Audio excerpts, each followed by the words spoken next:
A mensagem apareceu no grupo da família Silva no WhatsApp às 11h47 de uma terça-feira.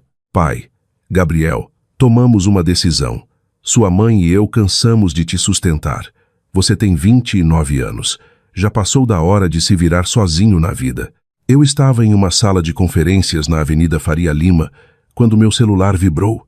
20 executivos de uma das maiores empresas do Brasil estavam sentados ao redor da mesa, aguardando que eu continuasse minha apresentação sobre a reformulação da infraestrutura digital deles, um contrato de 200 milhões.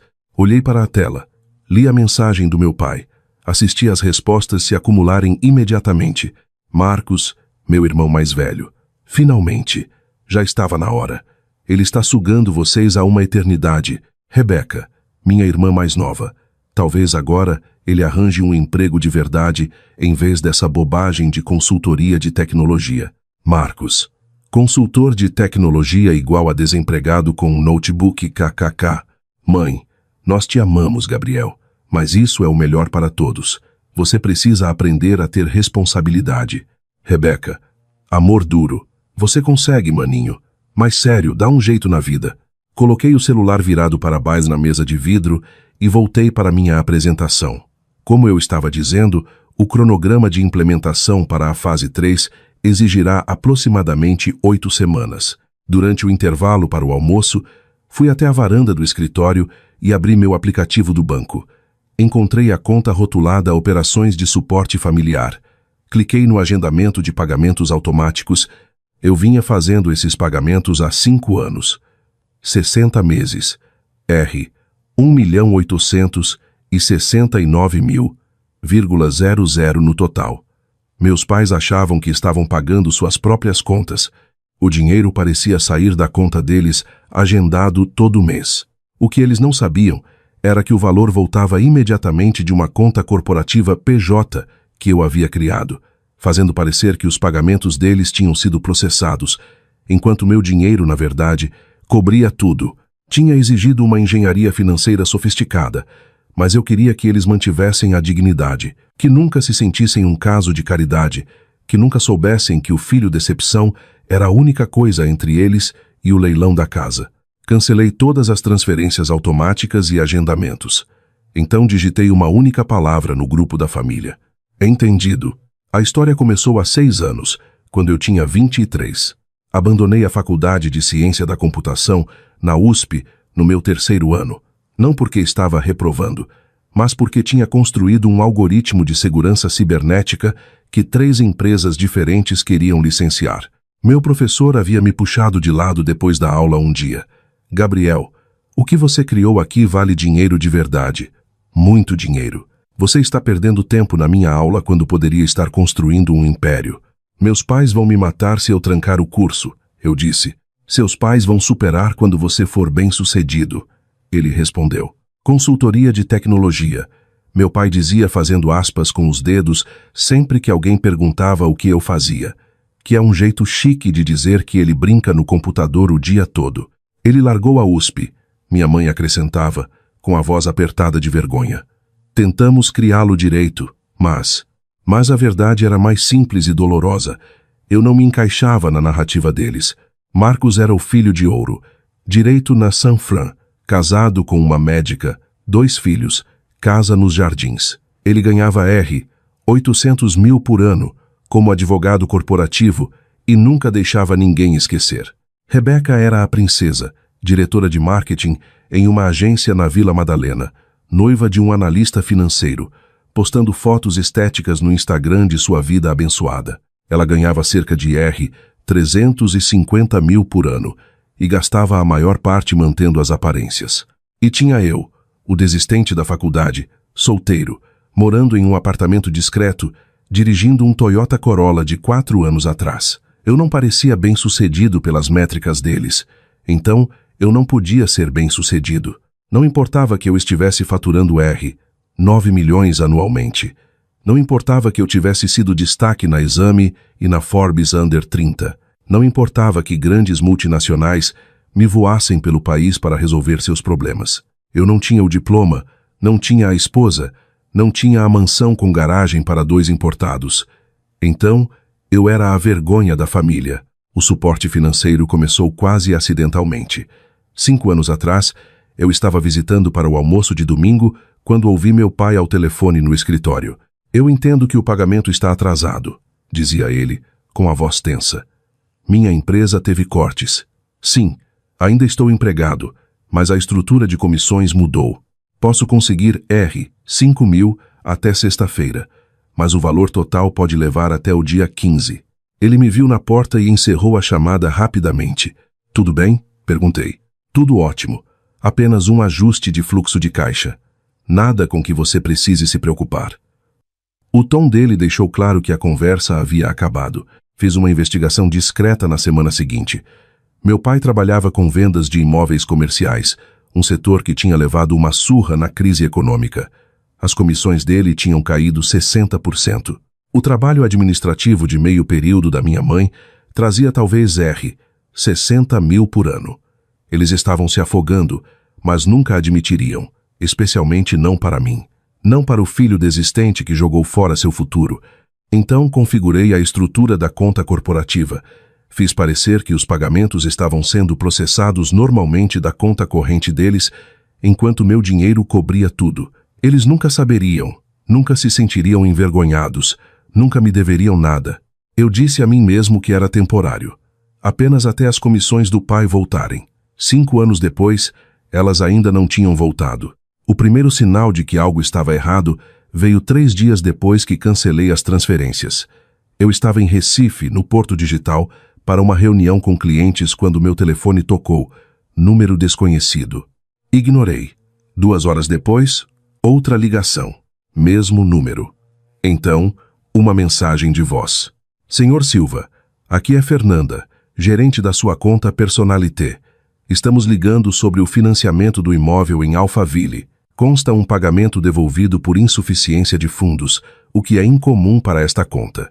Por favor, nos retorne assim que possível. Eles ligaram para meus pais também, claro, mas o número no arquivo para consultas de segurança da conta era o meu. Um detalhe que arranjei anos atrás, para que eu soubesse imediatamente se algo desse errado. Nada deu errado, porque eu sempre garanti que o dinheiro estivesse lá. Até agora. Deletei o correio de voz e abri meu e-mail. Enviei uma mensagem para meu advogado. Com efeito imediato, descontinue todas as estruturas de suporte financeiro para as contas da família Silva. Avise-me se alguma instituição entrar em contato. A resposta dele veio em minutos. Entendido. Você tem certeza? Isso criará estresse financeiro imediato para eles. Tenho certeza. O grupo da família ficou quieto por quase uma semana. Então, na segunda-feira à noite seguinte, meu telefone explodiu. Mãe. Gabriel, você tem tido algum problema com seu banco? Estamos recebendo alguns avisos estranhos. Eu estava em um jantar de negócios. Olhei a mensagem e deixei o telefone de lado. 20 minutos depois. Pai. Gabriel, preciso que você me ligue. É importante. Então, Marcos. Ei, mãe e pai estão tentando falar com você. Atende a porcaria do telefone. Rebeca, onde você está? Emergência familiar. Terminei meu jantar, dirigi para casa, servi uma taça de vinho e abri o grupo. Estou aqui. Qual é a emergência? Pai, me liga. Não é conversa por texto. Estou disponível para falar aqui. 3 pontos apareceram e desapareceram várias vezes. Pai, houve algum tipo de erro bancário. Vários pagamentos voltaram esta semana. Hipoteca, parcelas dos carros, contas. Estamos tentando resolver, mas o banco diz que a fonte de pagamento de backup foi descontinuada. Tenho você listado como contato da conta por algum motivo. Talvez de quando você morava aqui. Eles te ligaram? Minha frequência cardíaca permaneceu perfeitamente calma. Eu passei 5 anos me preparando para este momento, embora esperasse que nunca chegasse. Eles ligaram. Eu disse a eles que não estou mais associado a essas contas. Mãe, o que você quer dizer? Gabriel, isso é sério. Podemos pagar multas e juros. Eu entendo. Isso parece estressante. Marcos, cara, qual é o seu problema? Ajude-os a resolver isso. Não tenho certeza do que vocês querem que eu faça. O pai disse que vocês cansaram de me sustentar, então estou sendo independente como todos queriam. Assumo que todos vocês estão cuidando de suas próprias finanças também. Rebeca, não é hora para suas gracinhas. Mãe e pai precisam de ajuda com... Com o que especificamente? Pai. Gabriel, não tenho tempo para qualquer ponto que você esteja tentando provar. Você mudou algo no banco? Você fechou alguma conta? Tomei um gole de vinho, olhei para o meu telefone, pensei em 5 anos de pagamentos secretos, 5 anos de piadas de menino da informática, 5 anos sendo apresentado como nosso filho que largou a faculdade. Fechei uma conta corporativa que estava lidando com alguns pagamentos automatizados. Ela não está mais ativa. Mãe, que pagamentos? Várias contas. Mas como o pai disse, vocês cansaram de me sustentar, então imaginei que não precisavam mais de mim envolvido nas finanças de vocês. Houve uma longa pausa. Observei os 3 pontos aparecerem e desaparecerem repetidamente. Pai, do que você está falando? Tirei print do meu aplicativo bancário, da conta Operações de Suporte Familiar. 5 anos de histórico de transações. Cada parcela da casa, cada parcela dos carros, cada conta de luz, cada transferência única. Enviei para o grupo esses pagamentos.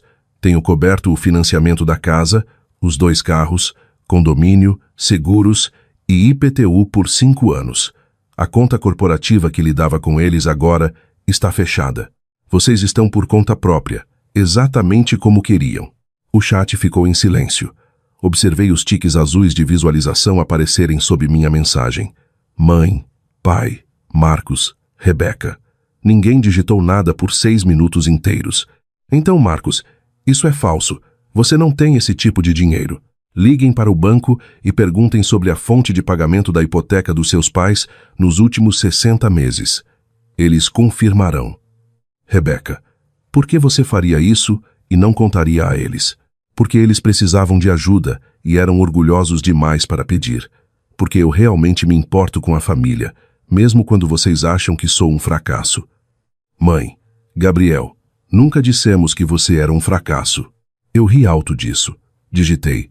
No Natal passado, você literalmente disse à tia Sueli que eu ainda estava tentando me encontrar enquanto o Marcos já estava estabelecido. No aniversário do pai, você me apresentou aos seus amigos como o que entende de computadores. Mês passado, o pai me disse que eu precisava levar a vida a sério, porque ainda não tenho esposa e filhos. Vocês passaram 6 anos deixando claro que eu sou a decepção.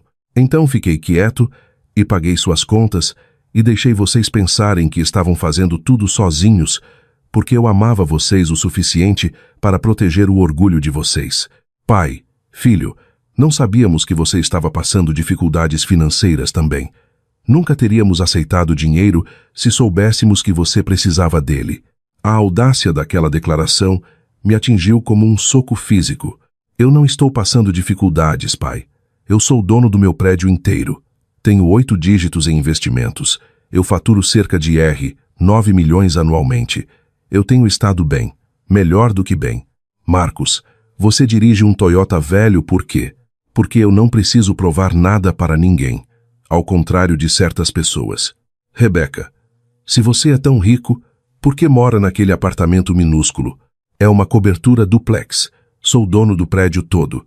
Moro em 200 metros quadrados porque não preciso de mais. As outras unidades são alugadas. Outro longo silêncio. Mãe, por que você não nos contou? Eu tentei. 6 anos atrás, quando consegui meu primeiro contrato grande, convidei todos vocês para jantar para comemorar. O pai passou a refeição inteira me dizendo para voltar para a faculdade porque bolhas de tecnologia sempre estouram. O Marcos me deu uma palestra sobre estabilidade financeira. A Rebeca perguntou se eu tinha considerado arranjar um emprego de verdade com benefícios. Então, parei de tentar contar. Apenas me certifiquei silenciosamente de que vocês estavam bem e deixei vocês pensarem o que quisessem sobre mim. Pai, somos seus pais. Estávamos tentando te guiar. Vocês estavam tentando me encaixar na ideia de sucesso de vocês. E quando eu não cabia, vocês me descartaram. Os dias seguintes foram um caos. Assisti de longe. Minha mãe ligou 14 vezes. Não atendi. Meu pai enviou um longo e-mail explicando que eles sempre me apoiaram à maneira deles e que eu estava tirando as coisas de contexto. Marcos enviou mensagens de texto furiosas, me acusando de manipulação financeira e de jogar isso na cara deles. Rebeca tentou a rota da simpatia. Sei que você está magoado, mas isso é cruel. Eles são nossos pais. Respondi a exatamente uma mensagem, a de Rebeca. Cruel é passar 5 anos sendo a piada da família, enquanto literalmente mantenho todos à tona. Cruel é vê-lo se gabar do salário do Marcos em cada reunião enquanto estou pagando a casa deles. Cruel é. Cansamos de te sustentar quando o único suporte que existia fluía na direção oposta. Ela não respondeu. 2 semanas depois de eu cancelar as transferências, meu advogado ligou. Seu pai quer se encontrar. Ele está perguntando se você vai vê-lo. Ele está oferecendo pagar tudo de volta. Ele tem algum tipo de plano de pagamento elaborado. Isso me parou. Ele o quê? Ele veio ao meu escritório ontem com uma planilha. Ele quer pagar o valor total. Fechei meus olhos. Ele não pode pagar isso. Eu disse isso a ele. Ele disse que faria funcionar. Venderia os carros. Mudaria para uma casa menor. O que fosse preciso. Meu advogado fez uma pausa. Gabriel, acho que ele está falando sério. Diga a ele que não. Você não quer o dinheiro de volta. Eu nunca quis o dinheiro de volta. Não é sobre isso. Então sobre o que é?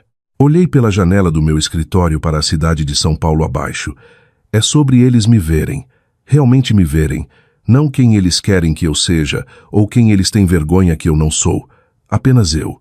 Vou dizer a ele que você recusou o plano de pagamento. O que devo dizer sobre uma reunião? Diga a ele que vou pensar. 3 semanas após as transferências canceladas, Marcos apareceu no meu prédio na Vila Nova Conceição. O porteiro interfonou. Senhor Silva, seu irmão está aqui. Devo mandá-lo subir? Não, eu desço. Marcos estava andando de um lado para o outro no saguão, ainda com seu terno de trabalho. Parecia exausto. Belo prédio, disse ele quando me viu. Você realmente é dono disso? Das 6 unidades? Ele passou a mão pelo cabelo. Jesus, Gabriel, por que você não disse nada? Eu disse. Nenhum de vocês ouviu. Eu disse. Tipo, realmente disse. Mostrou para nós. Provou. Eu não deveria ter que provar meu valor para minha própria família. Continuei de pé. Não o convidei para sentar. O que você quer, Marcos? A mãe está um caco. O pai está tentando vender o carro dele. A Rebeca não para de chorar porque se sente culpada. Ele encontrou meus olhos. Você provou seu ponto. Podemos consertar isso agora. Que ponto você acha que eu provei? Que nós subestimamos você. Que estávamos errados. Tudo bem. Estávamos errados. Você é bem-sucedido. Entendemos. Agora, podemos superar isso? Eu ri, mas não havia humor nisso. Você acha que isso é sobre provar que sou bem-sucedido, não acha, Marcos? Eu paguei as contas deles por 5 anos.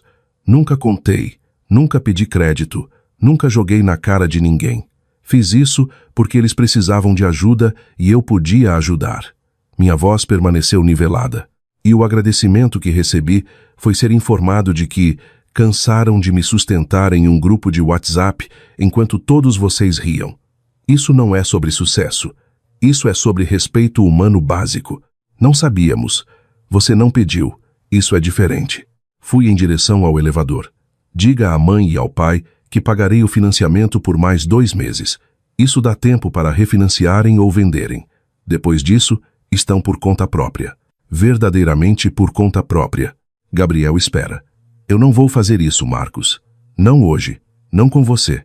As portas do elevador se abriram. Você passou 6 anos fazendo piadas sobre minha carreira. Quer consertar as coisas? Comece olhando no espelho. Entrei no elevador e apertei o botão antes que ele pudesse responder. 6 semanas depois que tudo implodiu, recebi uma carta pelo correio. A caligrafia do meu pai no envelope. Quase joguei fora. Em vez disso, servi uma bebida e abri. Gabriel, não sei se você vai ler isso. Não te culpo se não ler. Sua mãe e eu nos reunimos com um consultor financeiro esta semana. Estamos nos mudando para uma casa menor, algo que podemos realmente pagar com nossa renda. Vendemos ambos os carros e compramos usados à vista. Estamos cortando despesas onde podemos. Deveríamos ter feito isso anos atrás. Estávamos vivendo além de nossas possibilidades e éramos orgulhosos demais para admitir. Orgulhosos demais para pedir ajuda. E quando a ajuda veio de você, éramos cegos demais para sequer ver. Marcos me mostrou as mensagens de 6 anos atrás. Quando você tentou nos contar sobre seu primeiro grande contrato, li o que escrevi para você naquela noite. Bolhas de tecnologia sempre estouram. Arrume um emprego de verdade. Não me lembro de dizer essas coisas, mas acredito em você que disse: não estou pedindo perdão, não estou pedindo nada, só quero que saiba que eu te vejo agora. Vejo o que você construiu, vejo o que fez por nós, vejo quem você é, e sinto muito que tenha sido preciso perder tudo para abrir meus olhos. Te amo, filho. Tenho orgulho de você. Eu deveria ter dito isso mais vezes. Eu deveria ter dito isso alguma vez, pai. Li 3 vezes. Coloquei na mesa, peguei de volta e li novamente.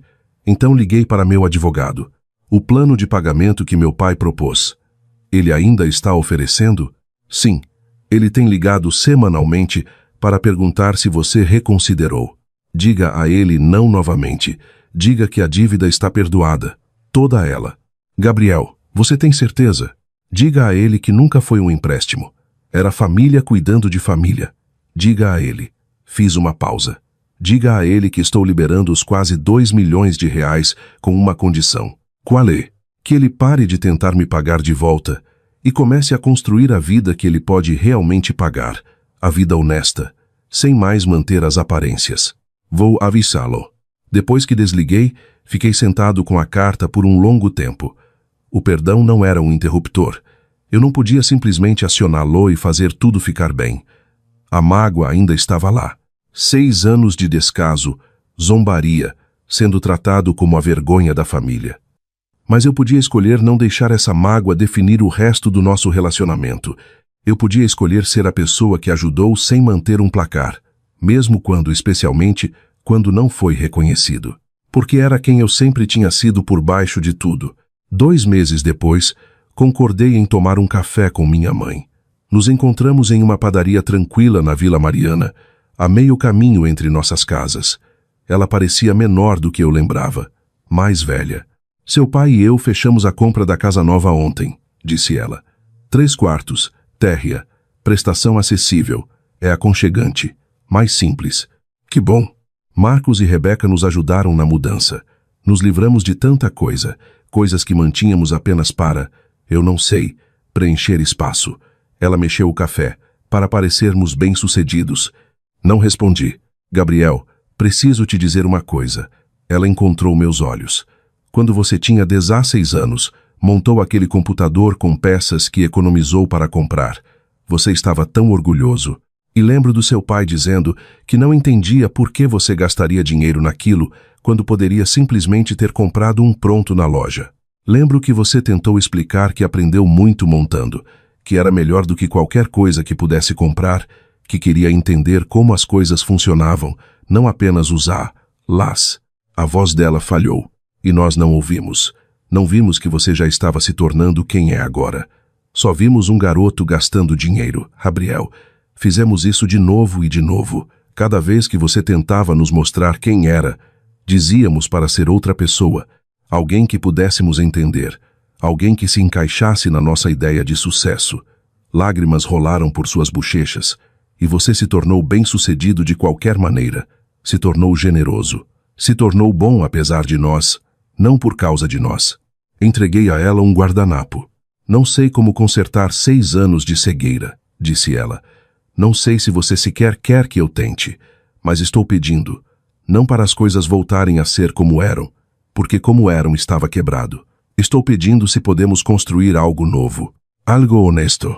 Pensei na carta do meu pai, em Marcos aparecendo no meu prédio, na mensagem de texto de desculpas de Rebeca, que lentamente mudou de defensiva para genuinamente arrependida. Eu não preciso que você conserte 6 anos, disse calmamente. Preciso que você me veja nos próximos 6, e nos 6 depois disso. Preciso que pare de medir minha vida contra a do Marcos, ou da Rebeca, ou de qualquer outra pessoa. Preciso que confie que sei o que estou fazendo, mesmo quando não parece com o que você esperava. Podemos fazer isso. Eu posso fazer isso. Você pode? Quero tentar. Ela estendeu a mão sobre a mesa, parou pouco antes de pegar a minha. Você vai me deixar tentar? Olhei para ela. Realmente olhei para ela. Vi o arrependimento. Vi o luto pelo que ela quase perdeu. Vi a mãe que uma vez me ajudou com projetos de feira de ciências antes que a decepção se instalasse. Sim, eu disse finalmente. Vou deixar você tentar. O grupo da família ficou quieto por 3 meses. Ninguém o usava.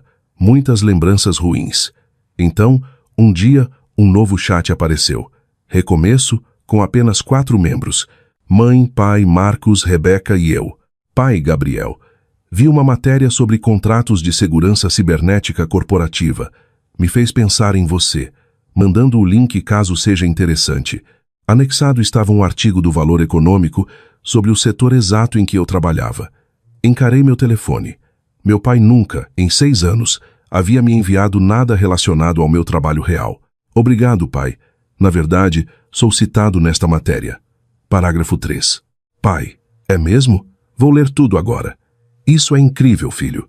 Mãe, nosso filho no Valor Econômico, mandando para todos que conhecemos. Marcos, isso é realmente muito legal. Parabéns. Rebeca, tirei print e postei no Instagram. Espero que tudo bem. Quero que as pessoas saibam que meu irmão é brilhante. Sorri apesar de mim mesmo. Tudo bem. Não era tudo. Não eram 6 anos de dor apagados, mas era um começo. 1 ano depois de eu cancelar aquelas transferências, passamos o Natal na casa nova dos meus pais. Era menor que a antiga em Alphaville. Os móveis eram uma mistura de estilos. A louça não combinava toda, mas meu pai cortou o peru sem discursos sobre as conquistas de Marcos. Minha mãe não comparou as escolhas de vida de ninguém. Rebeca fez perguntas genuínas sobre meus projetos atuais. Marcos realmente ouviu as respostas. Depois do jantar, meu pai me puxou de lado. Tenho frequentado um workshop de responsabilidade financeira, disse ele, aprendendo a orçar corretamente, viver dentro das possibilidades, todas as coisas que eu deveria ter aprendido décadas atrás. Isso é bom, pai. Queria te mostrar uma coisa. Ele pegou o telefone e me mostrou um aplicativo de controle financeiro. Veja, tudo rastreado. Renda, despesas, economias. Estou 3 meses adiantado em todas as minhas contas agora, usando meu próprio dinheiro. O orgulho na voz dele fez meu peito apertar. Fico muito feliz, disse honestamente. Sei que não posso pagar o dinheiro que você nos deu, mas posso pagar a lição que você me ensinou. Ele encontrou meus olhos. Que o verdadeiro sucesso não é sobre parecer bem-sucedido, é sobre ser honesto, ser estável, ser o tipo de pessoa que ajuda os outros sem precisar de crédito. Você me ensinou essa lição primeiro, disse calmamente. Antes das coisas ficarem complicadas. Você costumava ajudar os vizinhos a consertar os carros de graça. Lembra? Ele piscou, surpreso. Eu tinha esquecido disso. Eu não tinha. É quem eu achava que os pais deveriam ser. É quem eu tentei ser. Ficamos ali na cozinha modesta dele, na casa que ele podia realmente pagar. E pela primeira vez em 6 anos, senti que ele realmente me via. Tenho orgulho de você, Gabriel, do trabalho que faz, da pessoa que é. Eu deveria dizer isso mais vezes. Sim, eu disse, deveria. Tenho orgulho de você, filho. Obrigado, pai. Não era tudo, mas era o suficiente. 2 anos após o grupo de bate-papo que mudou tudo, consegui meu maior contrato até hoje. Uma reformulação de segurança cibernética de R, 1 bilhão para um órgão federal em Brasília. O contrato era registro público.